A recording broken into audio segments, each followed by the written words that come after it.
তো এমএলএরাই যাবে। তো এটা নিয়ে তো প্রশ্ন থাকতে পারে বলে আমার মনে হয় না। এক, আর যদি পার্লামেন্টারি ডেমোক্রেসির কথা বলা হয়, গণতন্ত্রের যে এসেন্স সেটা তো পশ্চিমবাংলায় ছিল না, নষ্ট হয়ে গেছে।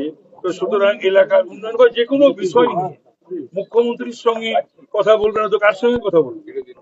তো সুতরাং আমরা স্পিকারের ঘরে ছিলাম, স্পিকারের ঘরে তারা তাদের কথা বলতে এসেছিল।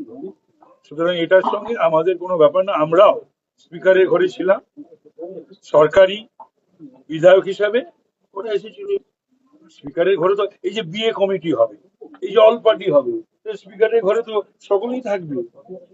এটা নিয়ে তো কোনো প্রশ্ন থাকা উচিত না। দমবন্ধ পরিস্থিতিকে শ্বাস নিল বলছি, সকালে কাঁদুনি বিকালে দিত তো না। একটা ব্যাপার হচ্ছে, তোমরা না কোনো অস্বাভাবিক নয় কৃষ্ণেন্দু, আসলে তোমরা গত 15 বছর ধরে এটা দেখেই অভ্যস্ত হয়েছো যে কোনো প্রশাসনিক মিটিং হলে, হ্যাঁ, কোথাও সেখানে শাসক বিরোধী অর্থাৎ বিরোধী কাউন্সিলর, এমএলএ, এমপি এদের কোনো স্থান থাকে না।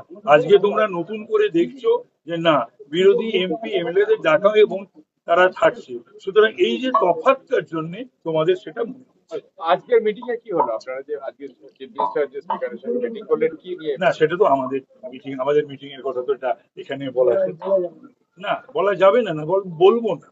এটা তো আমাদের তোমার একটা স্পিকারের সঙ্গে মুখ্যমন্ত্রী, লিডার অফ দ্য হাউস এবং আমাদের কথাবার্তা পরিষদীয় মানে শাসক দল বা আমাদের যে ভারতীয় জনতা পার্টি পরিষদীয় দলের নেতাদের কথাবার্তা। আচ্ছা, বিরোধী দলের ঘর নিয়ে যে সমস্যা চলছিল সেটা কি সমাধান? না, সেটা তো স্পিকার বলবেন, সেটা নিয়ে তো কথা বলার মানে অধিকার আমার নেই। সুতরাং এইটুকুনি আমি বলতে পারি যে সবকিছু ঠিকঠাক থাকলে, নিয়মের মধ্যে থাকলে পরে বিরোধী দল, বিরোধী নেতা, বিরোধী ঘর এই সমস্ত নিয়ে তো সমস্যা হওয়ার কথা নয়। তবে তো এটাই স্বাভাবিকতা যে মুখ্যমন্ত্রীর কাছে বিরোধী দলের বিধায়করা যাবে, এটা সেখানে আপনি যেটা বলছেন যেটা 15 বছর ছিল না। ওনারা গিয়ে কি বললেন?